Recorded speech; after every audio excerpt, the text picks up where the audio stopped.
आज की इस कहानी में आप देखने वाले हैं वोसम की जिंदगी के बारे में, जो अपनी आधी कमाई और ढेर सारा कर्जा लेकर वो एक अपार्टमेंट खरीदता है। लेकिन जैसे ही वो अपार्टमेंट के अंदर रहने लगता है, उसकी जिंदगी बदतर से बदतर हो रही थी।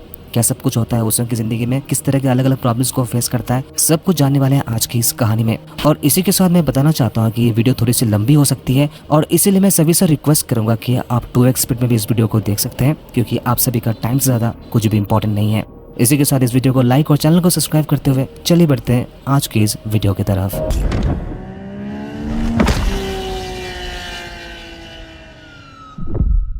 कहानी की शुरुआत में वोसम को दिखाया जाता है, जो बेसिकली एक नॉर्मल जॉब करने वाला बंदा होता है, लेकिन उसके दिमाग में ऐसा कुछ इन्वेस्टमेंट चल रहा था जिससे कि अच्छा पैसा बना जा सके। और टाइम ऐसा चल रहा था जहाँ प्रॉपर्टी रेट्स आसमान छू रहे होते हैं, और वो सोच लिया था वो उसी में इन्वेस्ट करेगा, जिससे वो अच्छा खासा प्रॉफिट कमा सकता है, और जिसके बाद वो उसे अच्छा प्राइस में बेचकर मोटा रिटर्न्स कमाने के बाद उसका इंटरेस्ट जिंदगी भर खाएगा और उसे जॉब करने की जरूरत भी नहीं पड़ेगी।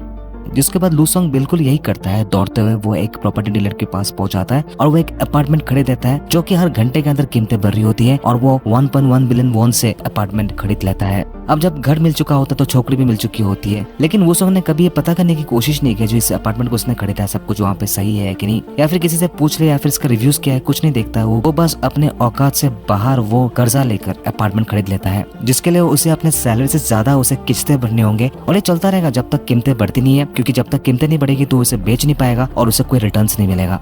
ये समय था 2021 में, और सब कुछ अच्छा चल रहा था, जहां उसकी शादी भी होने वाली थी। अब समय देखा जाए 2024 में, जहां सब कुछ बदल चुका होता है कोरोना के बाद, और बिल्डिंग्स की कीमतें लगातार घट रहे होते हैं, और इसी वजह से लूसोंग का इतना बड़ा नुकसान हुआ है कि उसका सब कुछ छीन चुका होता है। उसकी शादी टूट गई होती है और वो घर में अकेला पड़ा होता है। सारे सामान इधर उधर बिखरे हुए थे और वो जमीन पर लेटा हुआ था। वो इस अपार्टमेंट की ईएमआई भरने में इतना हालत खराब हो चुका होता है कि वो अंधेरा में रहता है, और जानबूझकर वो अपना लाइट्स भी नहीं जलाता और खाने पीने में कम खर्चा करता है, ताकि ज्यादा से ज्यादा वो अपने किस्तें दे सके। अब ये सब तो किसी तरह से मैनेज हो जाता है, लेकिन सबसे बड़ी प्रॉब्लम कुछ और था। जिस दिन से वोसोंग इस अपार्टमेंट के अंदर आया है, रात होती है ऐसे आवाजें आ रहा होता है जैसे कि उसके ऊपर वाले बिल्डिंग में कोई चल रहा हो, और वो एक रात भी सही से सो नहीं पाता। और अगले दिन वो ऑफिस चला जाता है, और उसका कलीग होता है जो उसका टांग खिंचाई करता है कि उसने अपना सारा कमाई और रिटायरमेंट प्लान्स एक ऐसे अपार्टमेंट में लगा दिया है जो कि उसकी पूरी तरह से नुकसान हो चुका है।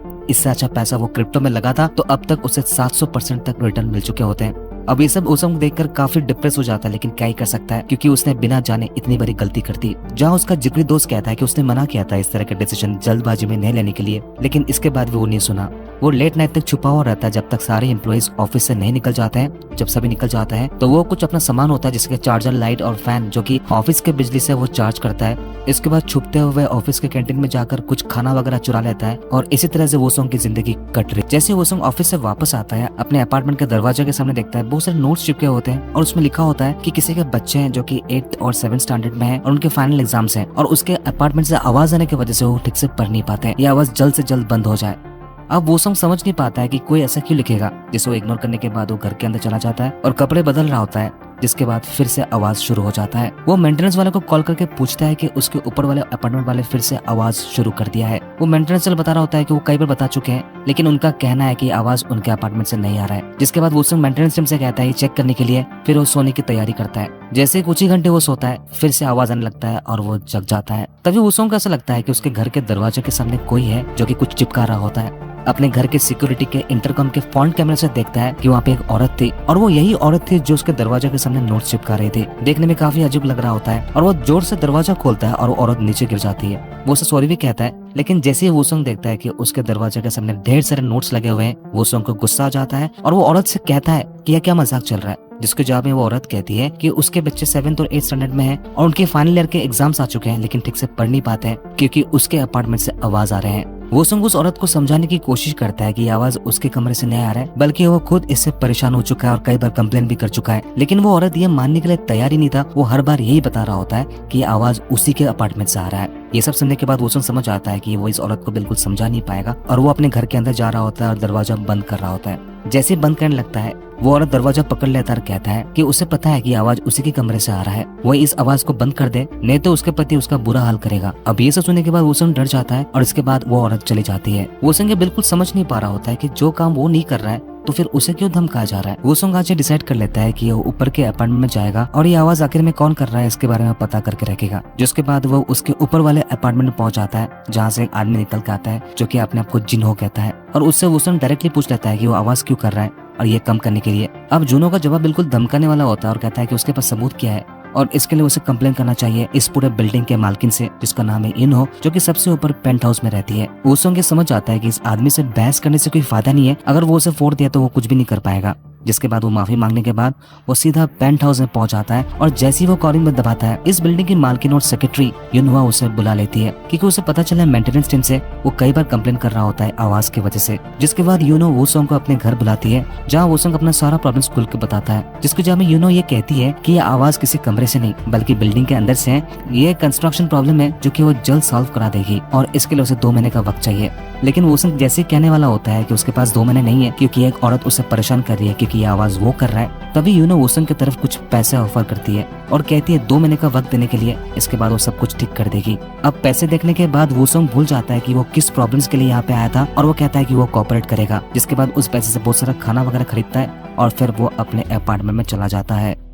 अब अगले दिन जब वोसोंग ऑफिस जाता है तो उसका दोस्त उसे कहता है कि उसके पास अच्छा एक क्रिप्टो प्लान है, अगर वो इन्वेस्ट करेगा तो उसको कम से कम 500 से 600% रिटर्न मिल सकता है। अब ये सुनने के बाद वोसोंग कहता है कि बहुत अच्छा प्लान है लेकिन उसके पास कोई पैसा नहीं है जिसमें वो इन्वेस्ट कर सके। सारा पैसा उसने लगा दिया अपने ही अपार्टमेंट में। उसका दोस्त कहता है कि ये मौका बार बार नहीं आएगा और वो एक बार 85 मिलियन वॉन इन्वेस्ट करने के बाद अपने अपार्टमेंट के सारे कर्ज से वो मुक्त हो सकता है। अब जब उसका दोस्त इतना कॉन्फिडेंटली बता रहा होता है और वोसोंग बिल्कुल भी मना नहीं कर सकता और सोचने पड़ जाता है कि अब क्या करे, तभी उसे आइडिया आता है कि अपना फ्लैट को गिरवी रखेगा अपने प्रॉपर्टी डीलर के पास और 85 million won as a down payment मिल सकता है। जिसके बाद वो अगले दिन प्रॉपर्टी डीलर के पास पहुंच जाता है जिससे वो खरीदा था और वहाँ एक इंसान भी होता है जो कि इंटरेस्टेड भी होता है। जैसे वो अपना मोहर लगाता है तुरंत उसे पैसे मिल जाते हैं। पैसे मिलने के बाद वोसोंग भागते हुए अपने घर तक पहुंच जाता है और जैसे उसका दोस्त ने बताया था वो वेट कर रहा होता है जब तक कॉइन्स के वैल्यू 815 ना आ जाए वो इन्वेस्ट ना करे। वो काफी देर तक वेट कर रहा होता है और ऊपर से आवाज भी आ रहे होते हैं, सब कुछ सह रहा होता है और जैसे ही 815 तक पहुंच जाता है वो क्रिप्टो में इन्वेस्ट कर देता है सारा पैसा।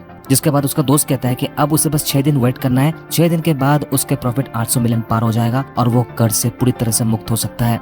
और ये सब कुछ हकीकत में हो रहा होता है जैसे उसने इन्वेस्ट किया था, बस 2 घंटे के अंदर डबल हो चुका होता है। जिसे देखने के बाद वोसोंग खुशियों से नाचने लगता है। जैसे जैसे दिन बढ़ रहे होते हैं और उसके रिटर्न्स भी बढ़ रहे होते हैं और वो खुशी से ऐसे झूम रहा होता है जैसे पागल जैसे हरकत करने लगता है और आसपास लोगों को ऐसे लगता है कि जो आवाज आ रहा है वो सचमुच उसी के घर से आ रहे हैं। जिसके बाद वोसोंग अपने इंटरकॉम से देखता है कि आसपास के सभी लोग उसके घर के सामने जमा हो चुके होते हैं ये जानने के लिए वो ये आवाज क्यों कर रहा है, जिसका वोसोंग के पास कोई जवाब नहीं था। अब वोसोंग पिछले 4 दिन से वो ऑफिस नहीं जाता है, पूरे दिन अपने फोन और लैपटॉप के सामने बैठा रहता है, अपने रिटर्न्स को देख रहा होता है और एक रात आवाज बहुत बढ़ चुका होता है और ऐसा आवाज आ रहा होता है जैसे कोई स्पीकर से आवाज कर रहा है। जिसके बाद वो एक हथौड़ा लेकर अपने घर के फ्लोर्स के ऊपर वार कर रहा होता है और आसपास लोगों को लगता है कि वही सब कुछ कर रहा है। जिसके बाद आसपास लोग उसके घर के दरवाजे के सामने पहुंच चुके होते हैं और दरवाजा खटखटा रहा होता है। जैसे वोसोंग गुस्से के मारे दरवाजा खोलता है वो देख के चौंक जाता है कि आसपास बिल्डिंग वाले जितने भी किराएदार हैं सब वहाँ पहुंच चुके होते हैं और सभी का यही कहना है कि ये आवाज वही कर रहा है। वोसोंग समझाने की कोशिश करता है कि ये आवाज वो नहीं कर रहा है लेकिन कोई भी मानने के लिए तैयार भी नहीं था।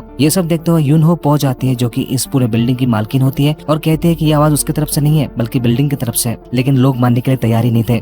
जिसके बाद यूनो कहती है कि अगर उन्हें विश्वास नहीं है तो सबका घर चेक किया जाएगा कि आवाज कहाँ से आ रहा है। वहाँ जिन्हो भी पहुंच चुका होता है और वो सारा ब्लेम वोसोंग के ऊपर लगा रहा होता है क्योंकि वो भी उसके कमरे में आया था ये पता करने के लिए कि आवाज वो कर रहा है। जिन्हो को यही लगता है कि वोसोंग ये सब कुछ कर रहा है। जिसके बाद वोसोंग मान जाता है और कहता है अगर कोई चाहे तो उसके घर के अंदर आकर चेक करके जा सकता है। जिसके बाद बिल्डिंग का सिक्योरिटी और जिन्हो भी वोसोंग के घर के अंदर आ जाता है ये चेक करने के लिए। तभी एक बार फिर से आवाज शुरू हो जाता है और वोसोंग बाकी लोगों को बता देता है कि आवाज उसके तरफ से नहीं है। तभी यूनो कहता है कि अब दूसरे घर को चेक किया जाएगा। तभी सिक्योरिटी गार्ड कहता है कि आवाज वोसोंग के घर से ही आ रहा है। अब ये सुनने के बाद वोसोंग चौंक जाता है। वो फौरन अपने घर के अंदर जाता है जहाँ वो देखता है कि जिन्होंने पता लगा लिया है कि उसे घर के सामने एक बड़ा सा ड्रिलिंग मशीन लगा हुआ था और ये सब कुछ कनेक्ट किया होता है एक फोन से और इसी फोन से पूरे बिल्डिंग में ये आवाज करा जा रहा है। ये सब देखने के बाद वोसोंग के होश उड़ चुके होते हैं और उसे वो समझ नहीं आ रहा होता है कि पिछले 4 साल से वो यहाँ पे रह रहा है और उसे खुद नहीं पता है। जिसे देखने के बाद वो गुस्सा हो जाता है और सारा ब्लेम आस पड़ोस के ऊपर लगा रहा होता है कि उन्होंने प्लान करके उसे फंसाने की कोशिश कर रहे हैं। जिसके बाद वो मारपीट में उतर आता है और ये सब देखने के बाद पुलिस बुला ले जाता है। वोसोंग को अरेस्ट कर लिया जाता है। अब वो दिन आ चुका होता है जहाँ वोसोंग को आज पैसे निकालने हैं क्योंकि इसी मौके के लिए कई दिन से वेट कर रहा होता है। लेकिन वोसोंग का किस्मत खराब था क्योंकि फिलहाल वो जेल में है और पुलिस वाला उसे छोड़ नहीं रहे हैं। जहाँ वोसोंग पुलिस वालों से रिक्वेस्ट करता है कि उसका एक पर्सनल काम काम है वो घर जाके वो निपटा देगा, फिर वो वापस आ जाएगा। लेकिन पुलिस वाला कह रहा होता है कि वो ऐसा नहीं कर सकता। जिसके बाद वो सोचने पड़ जाता है कि अब क्या करे। वो बहाना बनाता है बाथरूम जाने का। जैसे उसे छोड़ दे जाता है, वो अपना फोन लेने के बाद वो दौड़ते हुए केबिन में पहुंच जाता है और दरवाजा लॉक कर देता है। जहां कंप्यूटर खोलने के बाद अपने फोन से, जो कि पूरी तरह से टूट चुका होता है, वहीं से किसी तरह से वो एडजस्ट करने के बाद वो अपना डिटेल्स निकाल लेता है और कंप्यूटर के सामने वेट कर रहा होता है। जब 700% टच करेगा वो सारा क्रिप्टो बेच देगा। जिसके बाद जबरदस्ती पुलिस घुस जाता है और वोसंग को वार्न करता है कि कंप्यूटर के सामने हटने के लिए। लेकिन वोसंग टिका हुआ था और तभी एक पुलिस वाला उसके हाथों पर टेजर गन से हमला करता है, जिससे उसे शॉक लगता है, लेकिन वो हिल नहीं रहा था। जिसके बाद भी वोसंग पूरा फोर्स लगाता है क्योंकि समय हो चुका होता है और 700% पहुंच चुका होता है, लेकिन वो क्लिक कर नहीं पाता और एक पुलिस वाला पूरे कंप्यूटर को शट डाउन कर देता है। जिसके बाद वोसंग बेहोश हो जाता है। जब वोसंग को होश आता है तो पता चलता है कि यूनो वहाँ पहुंच चुकी होती है और कहती है कि सब में उसका कोई दोष नहीं था। ये पता चला है कि जो औरत थी जो कि नोट्स चिपका रही थी, उसी का हस्बैंड ने सब कुछ किया था। जिसके बाद पुलिस वोसंग को छोड़ देता है। वो बिल्कुल मायूस था। जैसे घर के अंदर आता है सब कुछ बिखरा पड़ा था। इसी के साथ उसका सारा सपना भी वोसंग पूरी तरह से टूट चुका था। अब वोसंग के पास कुछ भी नहीं रहा, उसका घर भी नहीं, और इसी के साथ उसका जॉब भी छूट चुका होता है। उसका सब कुछ खत्म हो चुका होता है। जिसके बाद वो रोते हुए अपना सुसाइड नोट लिख रहा होता है। लेकिन तभी वोसंग की याद आता है अपनी माँ के बारे में, जिनके बारे में सोचने के बाद वो सोच लेता है कि वो ऐसा कोई हरकत नहीं करेगा। जिसके बाद अगले दिन वो फ्रेश होने के बाद अपना फोन निकाल रहा होता है जो कि पूरी तरह से टूट चुका था। तभी उसे दिखाई देता है एक और फोन, जो कि वही फोन है जो कि उसे घर में उस ड्रिलिंग मशीन के थ्रू उस फोन से कनेक्ट किया गया था। वो उस फोन को हाथ में ले लेता है और उसे पता चलता है कि वो फोन वाईफाई से कनेक्टेड है और उसे कुछ एड्रेस भी दिखाई दे रहा था। लेकिन वो फोन को खोल नहीं सकता क्योंकि उसे पैटर्न पता नहीं है और ये फोन उसका है भी नहीं। अब वो ये सोचने पड़ जाता है किसका फोन हो सकता है जो कि उस वाईफाई से कनेक्टेड है। जिसके बाद वो हर बिल्डिंग के सामने जाकर ये देख रहा होता है कि किसके घर के सामने वाईफाई फुल हो जाता है। सबके घर चेक करने के बाद जब वो जिन्हो के घर के सामने आता है तो ऑटोमेटिक वाईफाई फुल हो जाता है और तभी जिन्हो दरवाजा खोल लेता है। अब वोसंग डर जाता है और कहता है कि वो फिर आ गया। वोसंग उसे बताता है कि उसका वाईफाई नहीं चल रहा है, क्या वो अपना वाईफाई पासवर्ड शेयर कर सकता है। जिन्हो का जवाब होता है कि उसके घर में वाईफाई है ही नहीं तो कैसे दे। जिसके बाद वोसंग समझ जाता है और वहाँ से जा रहा होता है। जैसे जिन्हो दरवाजा बंद कर देता है, एक बार फिर से वो कंफर्म कर लेता है और वो समझ आता है कि वाईफाई उसके घर से ही है और वो शेयर नहीं करना चाहता। लेकिन क्यों, ये तो उसके घर के अंदर जाने के बाद ही पता चलेगा। एक दिन वोसंग जब जिन्हो घर पे नहीं रहता, वो चुपके से उसके घर में घुस जाता है और घुसने के बाद पहले देखता है कि वहाँ पे वाईफाई था, क्योंकि जिन्होंने पहले बताया कि उसके पास वाईफाई लगा ही नहीं है। यहाँ वोसंग को पता चलता है कि वो झूठ बोल रहा था। जल्दी से वाईफाई के पास जाकर उसी फोन में जो वाईफाई आ रहा होता है उसका एड्रेस को मैच करता बिल्कुल यही है, जिसे समझ में आता है कि ये फोन जिन्हो का है। जिसके बाद वो दूसरे कमरे में जाता है जहाँ उसे दिखा देता है बहुत सारे फोटो वॉल में चिपके हुए थे, जहाँ इस बिल्डिंग के जितने भी लोग रहते हैं सबका फोटो से खींच कर रखा था। और इसी के साथ इस बिल्डिंग के मालकिन यूनो का भी फोटो लगा हुआ था। और ये पता चलता है कि यूनो पहले प्रोसिक्यूटर लॉयर हुआ करती थी। इससे ये पता चलता है कि जिन्हो कोई रिपोर्टर वगैरह है और इस बिल्डिंग से रिलेटेड यूनो से कोई बदला लेना चाहता है। अब इसके बारे में उसको कुछ आइडिया नहीं हो रहा होता है। जिसके बाद वहाँ पे टैब रखा होता है और टैब में देखता है जहाँ पूरे बिल्डिंग के सभी के घर के अंदर कैमरे लगे हुए थे और एक एक घर के नंबर को दबाते ही सबके वीडियो सामने आ रहे होते हैं कि वो दिन भर क्या करते हैं। इसी के साथ वोसंग के घर में लगा हुआ था और वोसंग के ऊपर वो नजर रखता था। अब जिन्हो वोसंग को क्यों फंसाना चाहता है ये सब कुछ उसे समझ भी नहीं आ रहा होता है। इसके बाद उसके घर के बैल्कनी में जाता है तो पता चलता है बहुत सारे ड्रिलिंग मशीन लगे हुए थे और कितने सारे फोन थे और ये सब आवाज वही करता है अपने मशीनों के थ्रू जो कि अलग अलग फोन से कनेक्ट किया था, जैसे कि बिल्कुल वोसंग के घर में मिला था। और इसलिए जिन्हो ही था जो कि वोसंग के घर के तलाशी के दौरान वही पहले ये सब कुछ ढूंढ निकाला था। अब वोसंग को समझ आ रहा होता है कि ये सब कुछ जिन्हो का किया जा रहा है, लेकिन क्यों। वोसंग हर एक चीज का फोटो ले लेता है सबूत के तौर पर और जैसे वो निकलने वाला होता है कोई दरवाजा खोल रहा होता है, मतलब जिन्हो वापस आ गया था। इससे पहले जिन्हो वोसंग को पकड़ ले वो किसी कपबोर्ड के अंदर छुप जाता है। जैसे रात होती है और जिन्हो सो जाता है तभी वो कपबोर्ड से निकल आता है। जिसके बाद वोसंग अपने हाथ में एक हथौड़ा उठा लेता है और वो जिन्हो के कमरे में चला जाता है उसे मारने के लिए।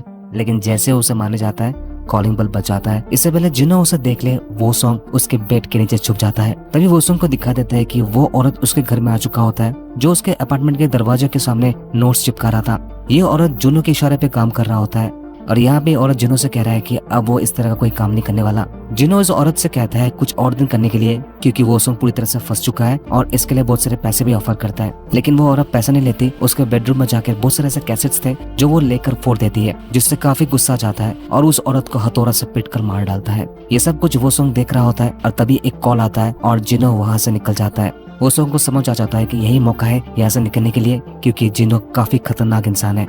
जैसे वोसंग घर से निकलने वाला होता है तभी वो देखता है जिन्हो वही खड़ा था। वो वोसंग को देखने के बाद वो सरप्राइज नहीं होता है बल्कि उससे कहता है कि उसे पता था कि वो उसके घर में ही है। अब वोसंग जिन्हो से पूछ रहा होता है कि उसने उसे क्यों फंसाया, उसने उसका क्या बिगाड़ा था। जिसके जवाब में जिन्हो कहता है कि वो एक आसान शिकार लगा और इसी के साथ वो तो मरने वाला था, जैसे कि उसने अपने सुसाइड नोट में लिखा था। और इसी के साथ उसका एक कहानी है, जो कि उसने सब कुछ लगाकर एक घर खरीदा, लेकिन घर खरीदने के बाद यहाँ पे शोर होने लगा, जिससे वो पागल हो चुका है और अपने पागलों की हरकतों के कारण आसपास लोगों को मारने लगा था, जिससे वो सारा वीडियो करने के बाद सभी न्यूज चैनल को बेच देता और इससे पूरे बिल्डिंग के अपार्टमेंट की कीमतें और कम हो जाती। और इससे सबसे बड़ा नुकसान यूनो को होता, क्योंकि बताता है कि सब कुछ यूनो का काम है, उसने कंस्ट्रक्शन में घपला किया था और इस वजह से ये सब आवाज हो रहे होते। उसने तो बस ड्रिल मशीन का आवाज लगाने के साथ साथ इस चीज को और उठाया ताकि और लोगों को पता चल सके। जिसके बाद वोसोंग जिनो से कहता है कि उसने थोड़ी कंस्ट्रक्शन में घोटाला किया तो वो उसे क्यों फंसाना चाहता है, जिसके जवाब में जिनो कहता है उसे बस न्यूज चाहिए था और उसके जिंदगी से बड़ी कहानी उसे नहीं मिल सकता था। वो उसे कहता है कि उसकी मौत से कई लोगों को भला हो सकता है। ये कहते हैं वोसोंग को पटक देता है और मारने जाता है। तभी वोसोंग कहता है कि उसके पास एक प्लान है और वो कहता है कि वो इसमें मदद करना चाहता है। अगर वाकई में इस बिल्डिंग की मालकिन यूनो से बदला लेना चाहता है, उसे बस अपना घर और जिंदगी वापस चाहिए, इसके अलावा कुछ नहीं। लेकिन जिनो उसे कहता है कि वो उस पर भरोसा कैसे करे, जिसको जवाब में वोसोंग कहता है कि अभी अभी एक औरत को उसने मार दिया, जिस वजह से उसका काम ऑलरेडी बिगड़ चुका है। वो बस उसका मदद करना चाहता है यूनो से बदला लेने के लिए और उस लाश को ठिकाना लगाने में। ये सब सुनने के बाद वोसोंग मान जाता है और उसे प्लान में शामिल कर लेता है और उसे कहता है कि अगर वो चालाकी करने की कोशिश किया तो सबसे पहले वो उसे मारेगा। ये कहने के बाद जुनो उसके तरफ हाथ बढ़ाता है और वोसोंग भी उसके साथ ये डील कर लेता है। जिसके बाद रात होते ही यूनो और वोसोंग पेंट हाउस में चला जाता है, जहाँ यूनो अपने हस्बैंड के साथ रहती थी। दोनों पे अटैक करता है और उसके बाद जिनो यूनो से कहता है कि उसे पता है कि वो कौन है। पहले वो प्रोसिक्यूटर हुआ करता था और वो था जर्नलिस्ट, जिसने इस बिल्डिंग के कम्प्लेक्स को शुरू होने से पहले उसने कुछ घोटाले के बारे में पता किया था और उसने सबूत भी इकट्ठा किया था, लेकिन उसने अपना पावर का इस्तेमाल करते हुए ये सब कुछ बाहर आने नहीं दिया। और इसके बाद कई हमले उसके ऊपर किए गए और कई सालों के बाद पता चला कि उसने अपना प्रोसिक्यूटर वाला काम छोड़ दिया है। अब वो पूरे कम्प्लेक्स की मालकिन बन चुकी है। जिसके बाद वो यहाँ पे रहने आ गया था उसके ऊपर नजर रखने के लिए, और आज वो मौका मिल चुका है। जिसके जवाब में यूनो कहता है कि वो नहीं है और उसने कोई घोटाला नहीं किया। वो उसे कहता है कि अकाउंट बुक किधर है, जहाँ कॉन्ट्रैक्ट के सभी सबूत वहाँ पे, और वो उस सबूत को न्यूज चैनल में बेचने वाला है, जिससे सबसे ज्यादा नुकसान उसे होगा और इससे उसे खुशी मिलेगी। जब इसके बाद भी यूनो ना कर रहा होता है, तभी जिनो उसे धमकाता है कि अगर वो अकाउंट बुक के बारे में नहीं बताया तो दोनों को मार देगा। जिसके बाद यूनो कहती है कि ये सब कुछ उसका पति संभालता है और उसके पति को पता है। वो वोसोंग से कहता है कि इस औरत के ऊपर नजर रखने के लिए, और वो उसके पति को लेकर उस कमरे तक पहुंच जाता है। जब यूनो समझ जाती है कि वो वोसोंग है और वो वोसोंग से कहती है कि उसे पता है कि उसने उसे धोखा दिया है, लेकिन ये सब में उसका हाथ नहीं है, उसका पति का हाथ है, और इसलिए वो चाहता है कि वो उसे छोड़ दे। बदले में उसे घर और बहुत सारे पैसे मिलने वाले हैं। जिसके जवाब में वोसोंग कहता है कि जिनो ने नीचे वाले औरत को मार दिया है और वो उसे भी मारने वाला है और वो मजबूरन उसके साथ है और इसलिए वो उसकी मदद जरूर करेगा।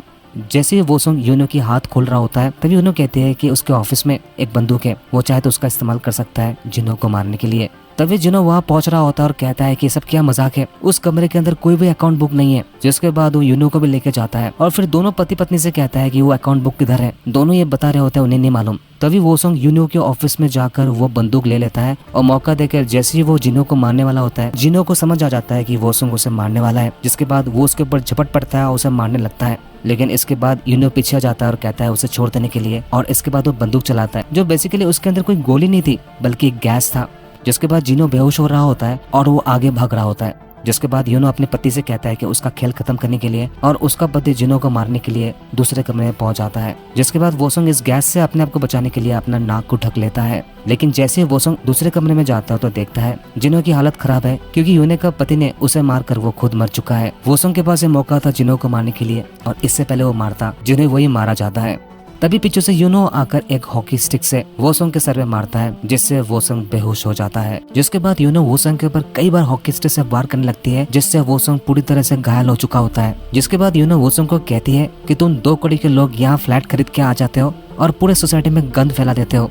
जिसके बाद वो वोसोंग को दिखाता और कहता है कि तुम लोग कितना बेवकूफ हो, तुम लोगों ने देखा भी नहीं है कि अकाउंट बुक यहाँ पे है। जिससे वो निकाल कर वो वोसोंग को दिखा रहा होता है क्या यह सबूत यहाँ से बाहर जा सकता है, लेकिन उसके लिए जिंदा रहना पड़ेगा। और भी बहुत सारी बातें कह रही होती है और कहती है ज्यादा पैसा कंस्ट्रक्शन में क्यों खर्चा करना है, इससे फ्लैट्स और महंगे हो जाते हैं और लोग क्यों खरीदेंगे, और इसीलिए इस तरह का घोटाला करना पड़ता है। इसे तुम जैसे 2 करोड़ के लोग कभी नहीं समझ पाएंगे। जिसके बाद यूनो वोसोंग से कहती है वो हमेशा जीतती आई है और इस बार भी वही जीतेगी, यह राज किसी को भी पता नहीं चलेगा। और ये कहकर जैसे यून वोसोंग को मारने वाली होती है, तभी पीछे से जिनो उसे जकड़ लेता है, वो यूनो का गला दबा देता है और इसी के साथ यूनो वही मर जाती है। जिसके बाद जूनियर वोसंग से कहता है कि इस अकाउंट बुक को लेकर इसे मीडिया हाउस को दे देने के लिए, ताकि इस पूरे कॉम्प्लेक्स के बारे में राज सबको पता चल जाए। ये सब वोसंग सुन रहा होता है और उस अकाउंट बुक को देखता है जहाँ इस बिल्डिंग के बनाने वाले जितने भी घोटाला हुए थे सबके डिटेल्स वही थे। तभी वोसंग को वो एग्रीमेंट मिल जाता है जिसे देखकर उसने 85 मिलियन का कैश लिया था और वो डिसाइड कर लेता है कि अब वो क्या करेगा। जिन्हें उससे कहता है कि वो कहाँ जा रहा है, जहाँ अपने हाथ में अकाउंट बुक और अपना लीज एग्रीमेंट को लेकर वो किचन रूम में चला जाता है और गैस ऑन कर देता है और ओवन के अंदर अकाउंट बुक और उसका लीज एग्रीमेंट को जला देता है। ये सब देखते हुए जिन्हें को कहता है कि वो क्या कर रहा है, इससे उसका सब कुछ खत्म हो जाएगा। लेकिन वोसंग का जवाब होता है कि अब बस बहुत हो गया, अब वो किसी के इशारे में नहीं नाचेगा क्योंकि सबके सब कमीने हैं। वो गैस ऑन कर देता है और वो सेफली बिल्डिंग से बाहर आ जाता है। जिसके बाद उस पेंट हाउस में धमाका होता है और सारे सबूतों के साथ सब कुछ खत्म हो जाता है। जिसके बाद वोसंग बेहोश हो जाता है। जब वोसंग को होश आता है तो अपने आप को वो हॉस्पिटल में पाता है। कुछ दिनों के अंदर पूरी तरह से ठीक हो जाता है और इसके बाद वो पुलिस के पास जाकर सारा सबूत देता है और बता देता है कि उस बिल्डिंग में जो कुछ भी हुआ है सब कुछ जिन्होंने किया है। इसी के साथ उसने जो भी फोटोज वगैरह खींचा था सबका प्रिंट आउट निकाल कर वो पुलिस वाला को दे देता है। पुलिस वाला ये मान लेता है कि सब कुछ जिन्होंने किया था। जिसके बाद वो पुलिस वाला वोसंग से पूछ रहा होता है कि आखिरकार जिन्हों उस कॉम्प्लेक्स के अंदर कौन सा सबूत था, जिसके बारे में वोसंग कुछ भी नहीं बताता क्योंकि वोसंग को समझ में आ चुका होता है कि इस बिल्डिंग के राज के बारे में अगर मीडिया हाउस को पता चल गया तो कोई भी फ्लैट्स नहीं खरीदेगा और उसे और भी नुकसान हो जाएगा। ये सब करके वोसंग अपने फ्लैट को बचा लेता है। जिसके बाद वापस अपने अपार्टमेंट में आता है और ड्रॉयर से इस अपार्टमेंट के खरीदने के जितने पेपर्स थे वो देखकर खुश हो रहा होता है और फिर से उसके कमरे से आवाजें आ रहा होता है। ये सब सुनने के बाद वो हंस रहा होता है क्योंकि वोसंग को ये समझ आ चुका होता है कि ये आवाज कभी नहीं रुकने वाला। वो बस किसी तरह से इस फ्लैट को बेच दे और जितना ही पैसा मिले जिससे उसकी बची कुछ जिंदगी आराम से कट जाएगा। और ये दिखाते हुए इस मूवी का एंड यही हो जाता है।